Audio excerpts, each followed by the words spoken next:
Cruelly. A free Cruelly set in the background. Yeah. I guess I should ask. Hello, Phaedra. Hello. Hello, Joel. Kia ora. Pearly. Yeah. Pearly Asterix. Yeah. Does anyone say that to you? No. No. Would you hate it if they did? Yeah. My rock quest band was called New York Minutes, and people would say the New York Minutes, and it fucking drove us up the wall. That's so annoying. So we called our next band These Dancing Wolves, so they couldn't say These Dancing Wolves. That was how angry it made us. You're on tour right now with Cruelly, who we're listening to do soundcheck. Mm-hmm. How has it been partnering up with Cruelly? A dream come true. Yeah? Yeah, I love it. Yeah, we love so Cruelly. fun. We're such good friends as well, and we've been wanting to do something with them forever. Yeah. We played our first ever Wellington show with Cruelly, and we thought they were sick then, and it's so cool. Like, both bands have progressed and grown a lot since then, and I feel like both of us are at a relatively similar place, so it's really nice partnering up with them. Yeah, cool. I mean, and just as a fan of both bands, the scenic tours always seem to make sense, the bands that appear to, and it kind of works for you guys as well. Yeah. Okay, let's take a step back. Like, when did you all kind of realize that you were in a new band? Well, Joel kind of just pulled us all together. Really. I was super intentional. I think it was pretty intentional. Yeah, sometimes you have those. I've only once had like one of those jams where you give it a go and it clearly doesn't work. Yeah. So like our first practice, we kind of wrote what became like I Don't Make Mistakes and some weird version of Post Key BCP, and we just came back and finished them, and it was clear that the songs were working and we were all getting on in like a creative sense, and just as friends, like we all just became really good friends straight away. Well, all of us already were, but like, you know, that little bit of tightness. It really came together really fast. Because, you know, why did you feel like then you needed another band? What was it about the stuff that turned into Pearly that was like, I need to invite some people into a room rather than it just being in what you're already doing? Well, once Porpoise ended, I was kind of I don't really like write songs structurally for Dale Kerrigan. Right. So like it was your outlet. Yeah, so I was kind of like had a huge backlog of songs, and I briefly flirted with the idea of doing trying to do like a Kane, like Blue Cheese type of solo mesh, but I just realized I wasn't nearly talented enough to pull that off, so I got like people who are way better at playing and writing songs. I don't think you'd be the first person to try and be like Kane and be like, oh, this is really hard, he's really good. Yeah, pretty much. And what was it like for you, Phaedra, coming into like that first jam with Joel and being like, oh, he's got some stuff he wants to work on? Like, how did you feel going into it? Well, I mean, yeah, I was excited to be asked, honestly. But I'd never played the bass before, so this whole time with Pearly, I definitely am just making that up as I go along. I don't know what any of the notes are or like anything like that. I just am kind of listening to what maybe sounds right. I listened back to some of our like real early things, and the biggest thing is that you know how to tune a bass now.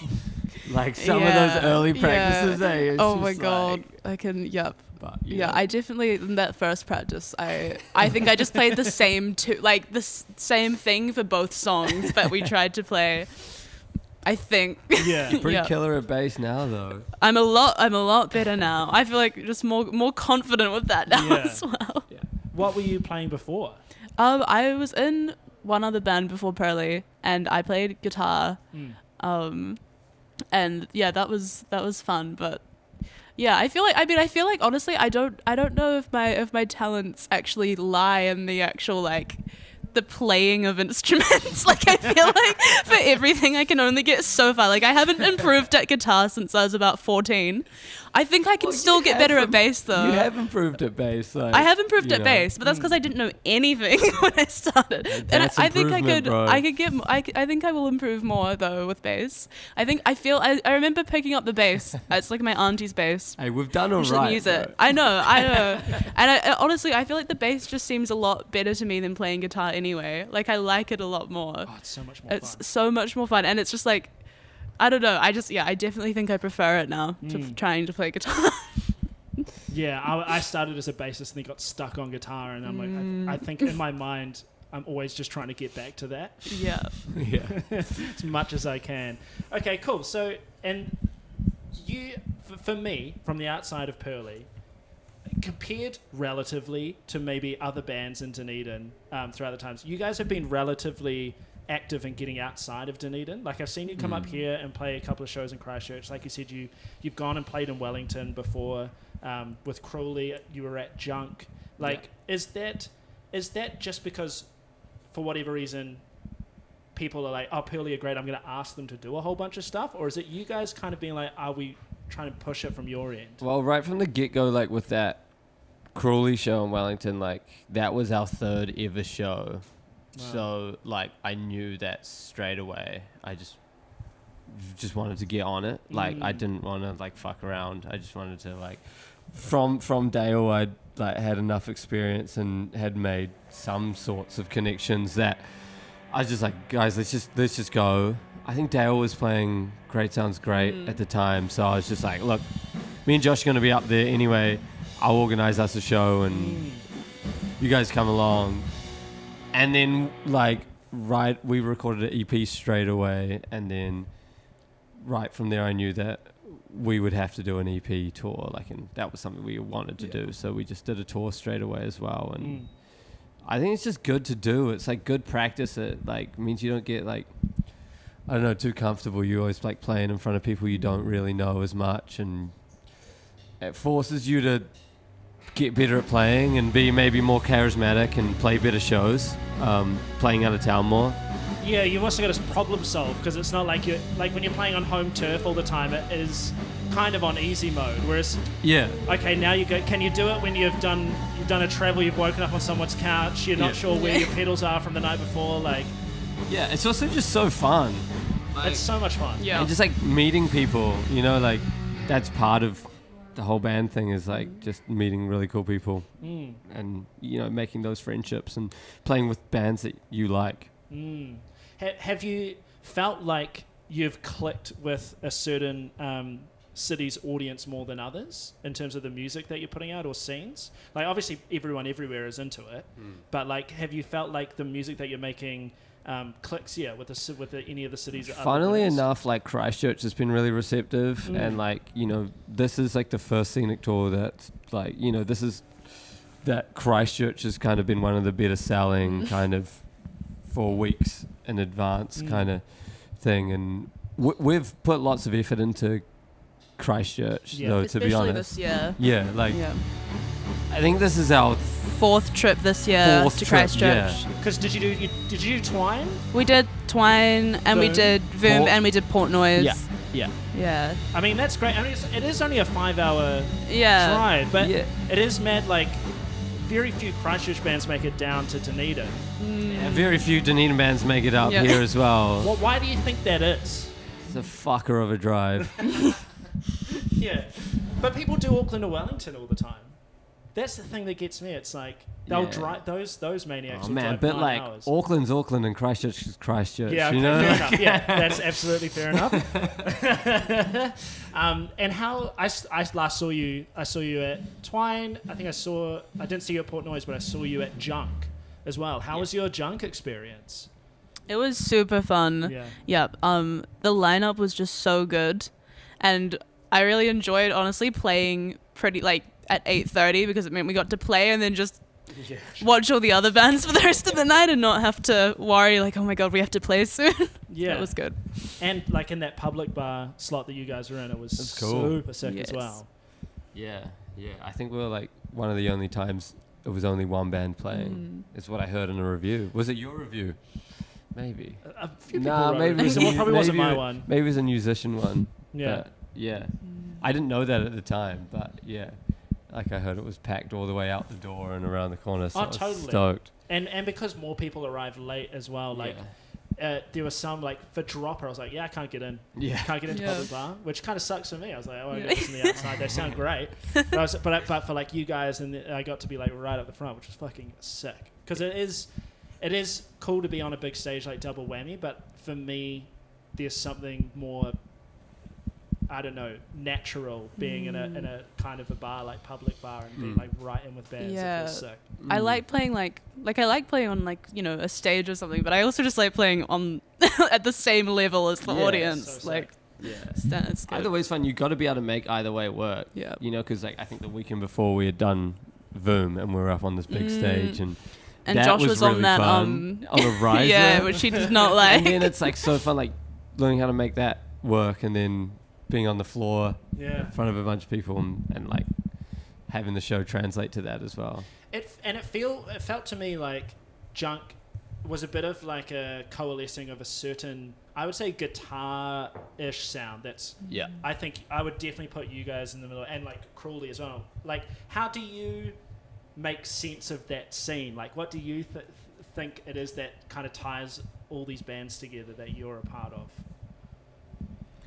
Oh, yeah, because guitar music is cool. It's like it's pretty forwards looking. It's not like our this sort of scene, like what Ringlets are doing or what like Office Dog is doing, is not trying to be like a commercial kind of pop viable thing very much, but there's definitely like a listenability aspect to it. But it's like, for me, it's like the lineage of what the Mint Chicks were doing. Yeah, which is like, it's like chaos. It can be chaos. It can be like dissonant, but then there's like these moments of melody. And these moments, and it's the kind of those two things together, which really. It's just hard to explain. Like just the band format of just guitars, you know, and live and drums and stuff is so rich. Like, not everything's been done yet. Like, there's so much more to keep going, and like you can just be like, you could have your whole life spent just finding new exciting songs in just this one format. So I don't know, I think it comes out of like just the infinite things you could do in that format. Yeah. Pivoting to the recorded side, obviously you guys are very good at the live side. Guitar music is very good at live. Yes. How does it feel how do you feel in the recording? Because it's a completely different thing, these set of skills. How do you guys feel about that? Well, we had a great time recording our upcoming album, Not So Sweet. We accidentally nailed it, eh? Yeah.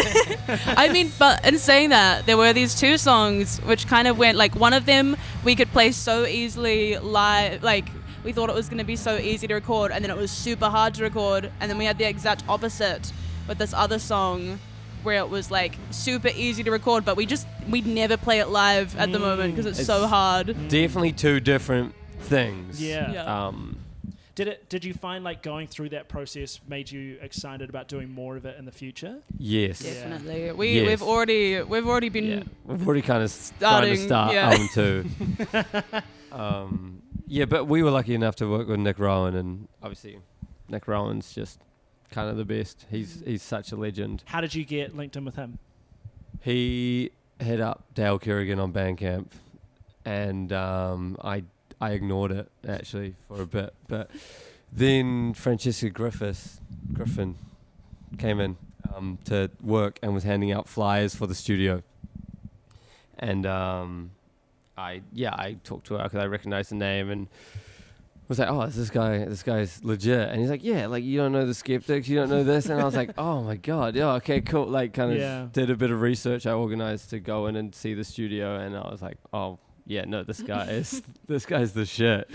And we went in and just recorded and just like gelled straight away. And I think that afterwards, like, Josh was like, you know, this guy's a legend, right? Like, there's a documentary about Skeptics, and like, we watched that and I was like, holy shit. Yeah. And so, what was the process? Was it like kind of mainly live tracking with some overdubs over top? Yeah, we played live Yeah. in a room, but like guitars in another room, just plugged in through the wall kind of thing, and and then just overdubs, singing classic. Like one of the songs, it's like a interlude, and it was just my guitar, and we got Richard from like Space Bats and Astarangu and Males and stuff. He did lots of keys on the album as well, which is what we did with the EP. And like, yeah, he's obviously a musical genius. Yes. And it's kind of nice having that to kind of fill out the mixes a little bit. Yeah. And it's nice to have the experience to think about filling out the mixes. Do you know what I mean? Yeah. You don't start thinking about that until you realize you need to start thinking about stuff like that. I don't even know why we decided to do it with the EP, but we did. Yeah, and it was a good idea. Yeah, really good literally idea. saved the EP. But maybe that's like part of the thing where it's like playing live, it's loud. You can compensate by any kind of gaps in instrumentation by just like throwing yourself around and having the energy. But in the studio and the recording, maybe it was good to have Richard kind of fill in a spot in the background. It's not every song, but for some of the songs that kind of need it. And what is it like being a musician in Dunedin at the moment?